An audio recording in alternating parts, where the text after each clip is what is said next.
Love August. That's my favorite month of the year because that means high school and college football are right around the corner. Do we have any Clemson fans in the house? Yeah, okay. How about South Carolina fans? Any chance? All right.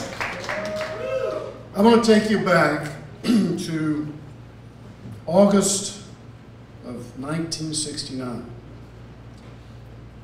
I was a high school senior, and unexpectedly, I was center of the high school offensive line for the football coach, Sonny King. Sonny had played at Clemson under the legendary Frank Howard, and he was tough like Coach Howard, and he was a disciplinarian, and he was also a high character coach.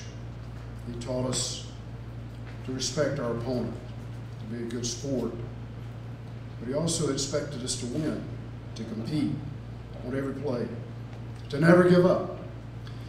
And I had played defense a couple of years before, but center was a different position for me. I was unaccustomed to it.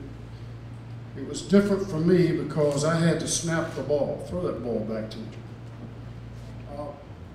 Good throw. You can see why I wasn't a wide receiver. But as center, I had to first snap the ball to my quarterback, which meant getting down in stance and actually making sure I hit his hands with the ball so he could get a clean snap and go back and whatever he wanted to do, throw a pass or hand off to running back. So that was a little different. I never had to do that before. But more importantly, I had to protect my quarterback, and that meant learning how to block. Now, we had practiced a 6-2 defense, which means you've got guard over guard, and the center's double teaming on every play. So if the play goes left, I'll block down. If the play goes right, I'll block down the other way. So that I was accustomed to having help. Well, we were going to Greenville, South Carolina for our first scrimmage game.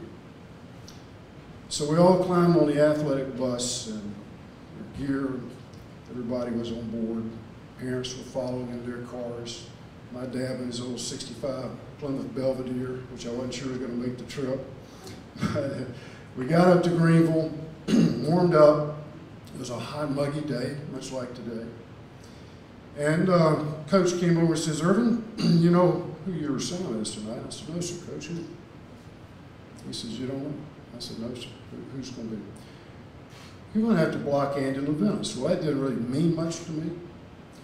But I said, "Well, you know, Coach, that's okay. I'll have help. There's always double team, right?" He said, "No. They run a 5-man front. He's going to be right over you."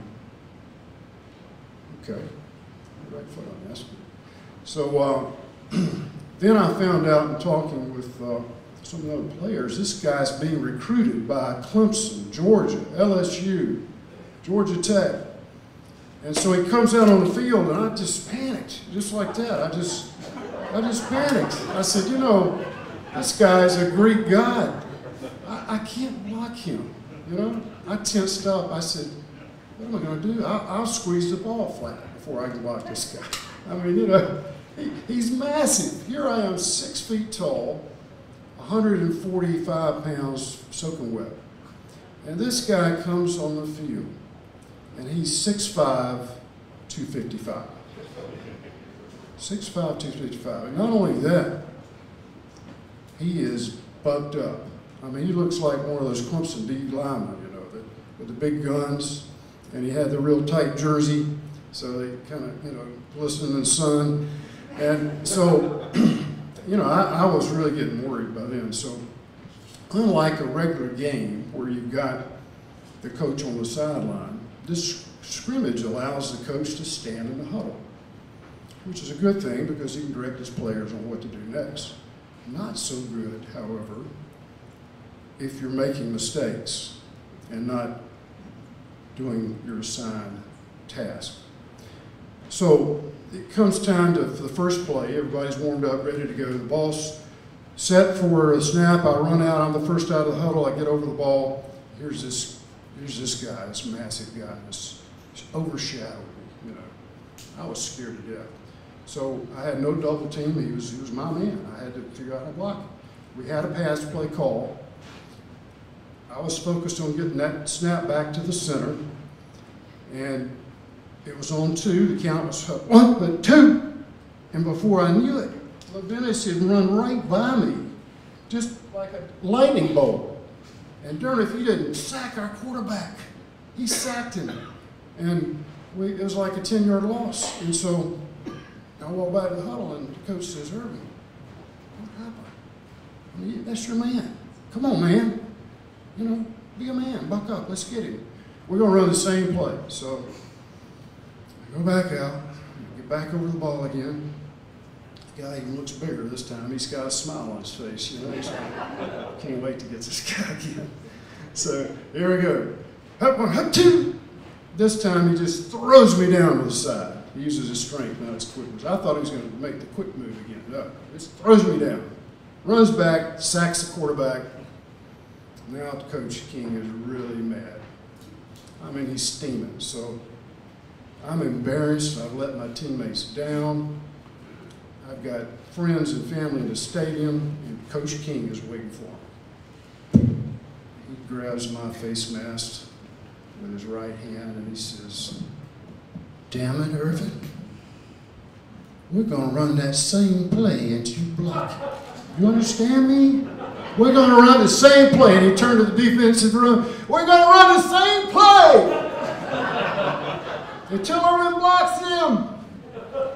So, you know, I was really humiliated by then. I mean, I said, "Well, what am I going to do?" I mean, I felt like you did. I felt like quitting, you know. I never had my manhood challenge like this. I was not a great athlete. I was an average athlete. This guy's going to play D1 ball, probably play in the NFL someday. So what do I do? Well, the first thing I did, somebody said it earlier, I said a prayer. I said, "Dear Lord, give me the strength. Help me get through this moment." But then I also said, I'm going to think back to our coaching. We had a good offensive line coach, and he said, anytime you got a bigger, stronger, quicker man in front of you, the only way you're going to block him is to get underneath him. Use your leverage, use the strength in your legs, get down low, and before the snap, plan to come up underneath his pad, stay square, and then leg drive him back, straight back. And that's the only way you can do it. So that's all right. So that's what I've got mentally prepared in my mind. This is my chance. I'm going to give it all I got. And sure enough, I blocked Andy Levinas. I did. That was my greatest moment of sport. Now, I'm not going to tell you that I did every time. That was the third play of the scrimmage. That guy whipped my butt all day long. I had cleat marks when I got in the shower and looked back in the mirror, the big mirror in the dressing room. That guy, he had walked over me all night, but I did block him on a couple of occasions.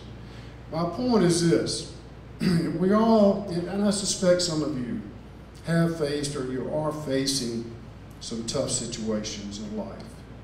You know, maybe it's cancer, maybe it's finances, maybe it's a loved one that you've had quarrel with. Maybe you just have issues. We all do. We all do.